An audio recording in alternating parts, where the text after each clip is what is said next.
In the opening scene, we see a woman running away in fear. 2 weeks earlier, Phoebe Wilson prepared breakfast, but her husband Ethan, the town mayor, declined the meal because he was late for work. Their marriage is falling apart. Ethan only demands one thing from Phoebe: to be a good wife. When Ethan left, Phoebe took the breakfast tray to the attic, where her secret lover Lucas lives. Ethan never goes up there, so he suspects nothing. Lucas is a writer, and Phoebe is thrilled by everything he does.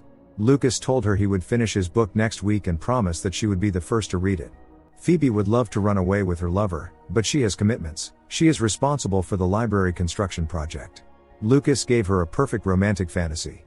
Phoebe regularly reads books aloud at the library, including to children. Everyone loves her. Paula Miller approached Phoebe to thank her for the wonderful reading. When asked if she had children of her own, Phoebe sadly replied that she and her husband lost their daughter some time ago. Everyone already knows that the mayor is building a new library because their state has the highest illiteracy rate. Originally this was Phoebe's idea, but Ethan doesn't like it when someone else takes credit for his achievements. Paula suggested that Phoebe run for the council. Phoebe promised to think about it. Paula also mentioned she was looking for new talented writers. Phoebe casually noted that she knows an author currently working on a new novel. Phoebe makes every effort to repair her relationship with her husband, but all she gets in return are criticisms. Later, she went for a run with her friend Jim, who thought Phoebe looked tired because she was spending too much energy on volunteer work. Caring for Lucas is Phoebe's only joy in life. She enjoys cooking for him. While Ethan is away, Lucas sometimes comes downstairs. He is upset that they have to hide their relationship, but there is no other option. Phoebe shared that she misses being involved in politics and plans to run for the council. Obviously Ethan won't like it, but Phoebe can no longer play the obedient wife.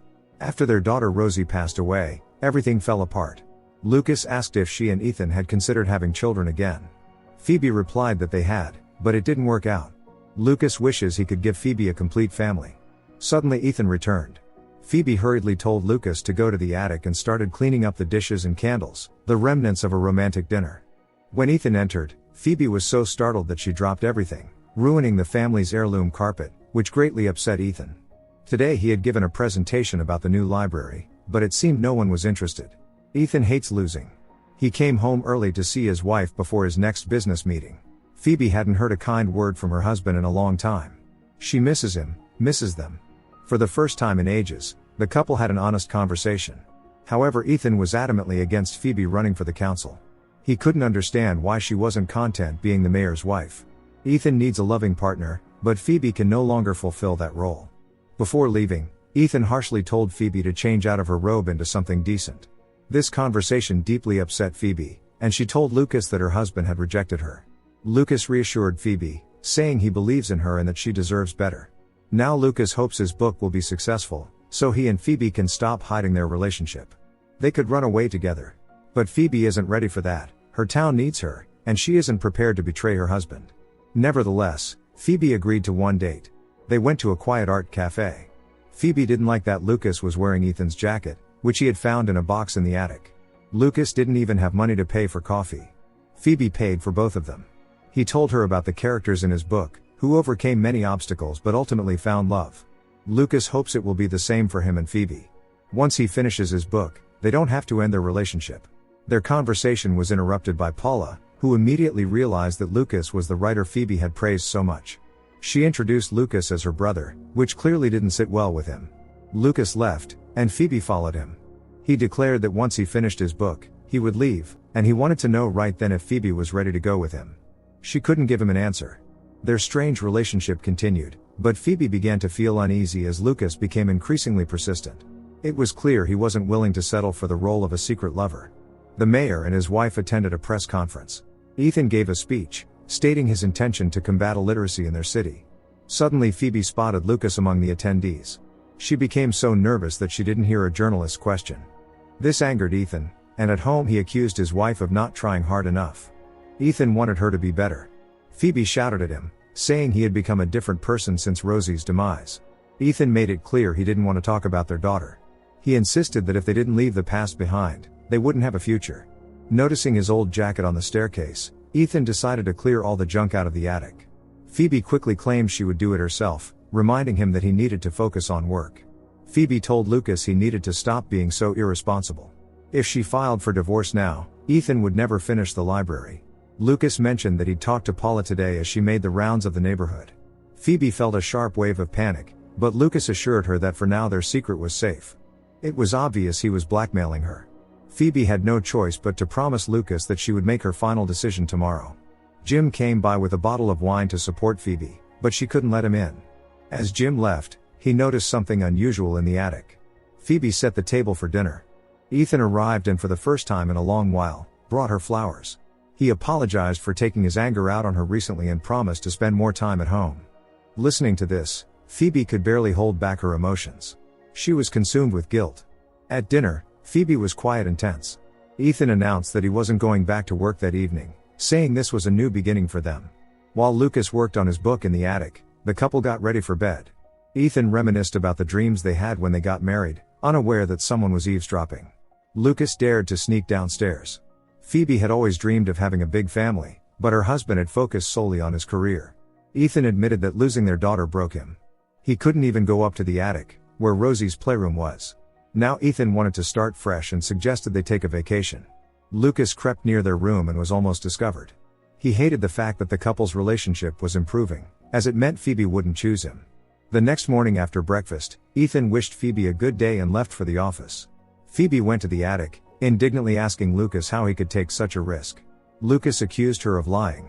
Phoebe tried to explain that things couldn't always go his way. Lucas refused to continue the conversation. Later, Phoebe met Paula at a cafe. Paula expressed concern that the library project wasn't getting enough attention and planned to organize an event. She also wanted to invite Lucas, whose book was about two star-crossed lovers from their town. Phoebe turned pale and hurried off on a flimsy excuse.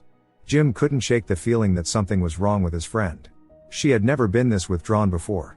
When Jim asked who was in her attic, Phoebe immediately walked away. From a woman organizing the event, Phoebe learned that Lucas had a temper and likely had mental health issues.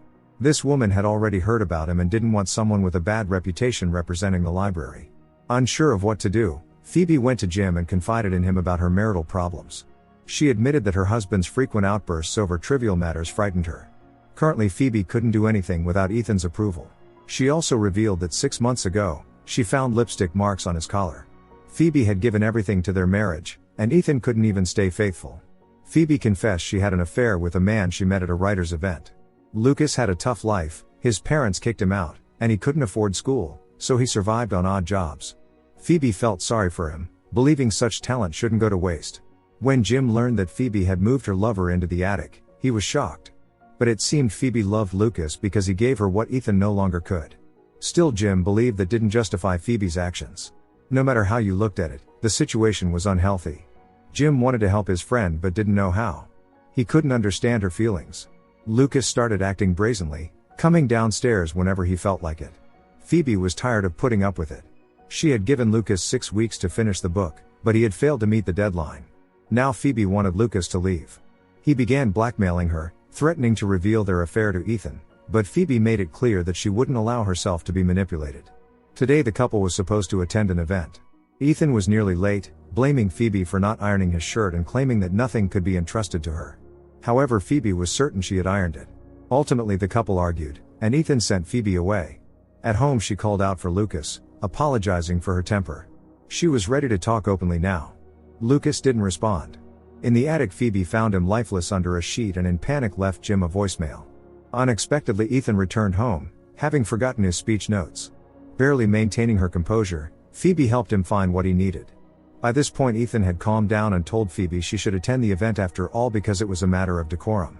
Phoebe claimed she wasn't feeling well, disappointing her husband once again. When he left, she broke down emotionally. After pulling herself together, Phoebe called 911 to report discovering a body in her house. However, she couldn't bring herself to provide the address and hung up. Phoebe then panicked and ran to Jim's house, but he wasn't home. When Ethan returned, Phoebe pretended to be asleep. The next morning she was gloomy. Suddenly the doorbell rang. Police officers stood outside, explaining that a 911 call had been made from this house the previous evening. Ethan was puzzled. On the spot Phoebe made up a story, claiming she had taken a sedative the night before, which had muddled her mind. Ethan thanked the officers for their vigilance, and they left. When the couple was alone, Ethan expressed his displeasure, believing Phoebe was trying to embarrass him. Phoebe went to Jim's house again, but he still didn't answer. Moreover, his mail was piling up, which seemed suspicious to Phoebe. Ethan mentioned that he hadn't seen Jim in a while either. Jim wasn't answering his phone either. Feeling something was wrong, Phoebe mustered the courage to go up to the attic. At that moment she received a message from Jim, stating that he had left town because he was deeply upset with her and needed time alone. Phoebe knew Jim would never write something like that. She still couldn't find the resolve to go up to the attic. A realtor visited the Wilsons' home, explaining to bewildered Phoebe that the mayor had called that morning, requesting their house be listed for sale immediately. Phoebe had never heard of this. The realtor was here to appraise the property. Reluctantly Phoebe showed her the rooms. When the realtor wanted to go up to the attic, Phoebe politely asked her to inspect the bedroom first. In a panic Phoebe went to the attic, but the body was gone. Was she losing her mind? The realtor eventually went up as well. Phoebe struggled to keep her emotions in check. Before leaving, the realtor said she would have a full appraisal ready by the end of the day. Phoebe called her husband, demanding an explanation. Ethan stated that if they wanted a fresh start, they needed to move to a new home. He didn't think it necessary to consult her about it. After he hung up, Phoebe suddenly felt nauseous. Later, she met with Paula, who wanted to discuss the upcoming event. But Phoebe didn't have the energy for it. Paula speculated that Phoebe might be pregnant, which would explain her condition. Panicking, Phoebe left and took a pregnancy test at home, which turned out to be positive. She was in shock. That night, making sure her husband was asleep, Phoebe went up to the attic and found a note from Ethan. It said she had reignited his passion. Across the street the light in Jim's attic was on. Not understanding what was happening, Phoebe returned to the bedroom. Ethan wasn't asleep and asked her where she had been. Phoebe replied that she had just gone to get a drink of water. In the morning after Ethan left for work, Phoebe went to Jim's house once again. Someone was clearly inside, but Jim's phone was still turned off. Phoebe left him another voicemail. Paula came to the Wilsons' house to finally discuss the library project. Phoebe tried to explain that it wasn't a good time, but Paula was insistent. Phoebe couldn't focus on anything. Paula asked to use the restroom, and a few minutes later there was the sound of something falling. Phoebe found Paula in Ethan's office room. She realized that Paula hadn't come just to discuss the library. Paula claimed she'd gotten lost and quickly left. In her husband's office room, Phoebe discovered an envelope filled with cash. It turned out Ethan had canceled the library project and planned to build a large shopping center instead. This came as a complete shock to Phoebe, but she promised to look into it. Phoebe met with Police Chief Sanders, who had recently been promoted thanks to the mayor. Because of this, Sanders was willing to do anything to help Ethan Wilson. Hearing this, Phoebe realized she wouldn't get anywhere and left. When Phoebe returned home, Ethan wasn't back yet. Hearing a noise in the yard, she went outside to investigate. Near the pool she spotted a small shovel and picked it up. Back inside, Phoebe noticed that the photo of her and Ethan on the mantel, which had previously been turned face down, was now upright. Later, Phoebe set the table just in time for Ethan's arrival. During dinner, she mustered her courage and announced her intention to file for divorce. She admitted she'd been unhappy in their marriage for a long time but had still considered Ethan a good mayor. For his sake she had neglected herself, but now it was pointless. Phoebe didn't hide the fact that she'd had an affair. Listening to this, Ethan smirked. With horror Phoebe realized that it was her husband who had took Lucas' life. Ethan guessed that Phoebe was recording their conversation. At that moment Phoebe struck him and tried to run. Ethan blocked her path, forcing her to flee to the attic. Smashing Phoebe's phone, Ethan chased after her. At that moment Lucas appeared, holding a gun. It turned out the two men were in cahoots, and the body in the attic had been Jim's. He had recently confronted Ethan, asking him to treat Phoebe with more respect. Ethan had lost his temper and took Ethan's life, then hid the body in the attic. That's when he met Lucas. The two men realized they had something in common. Neither of them knew how to forgive Phoebe. Together they devised an elaborate plan to frame Phoebe for Jim's death. All this time Lucas had been hiding in Jim's house, collecting her fingerprints. Moreover, Phoebe had handled the instrument of crime, the small shovel. Ethan ordered Lucas to finish the job. In despair, Phoebe confessed that she was pregnant. Seeing Lucas hesitate, Ethan tried to grab the gun from him. Taking advantage of the moment Phoebe ran, but Ethan caught up with her, unaware that she had managed to call 911. Ethan was about to shoot, but he was distracted by Lucas's voice. Phoebe shoved Ethan and grabbed the gun. At that moment the police arrived. Ethan had lost. A few months later Phoebe earned a seat on the council, and her career began with the opening of a new library. Phoebe and Paula had become close friends. Paula was now supporting Phoebe through her pregnancy. She regretted not voicing her suspicions about Ethan earlier. Phoebe said it didn't matter. What mattered was that justice had been served. Don't forget to subscribe to our channel not to miss more exciting new products. Also, the authors will be pleased if you leave your opinion in the comments.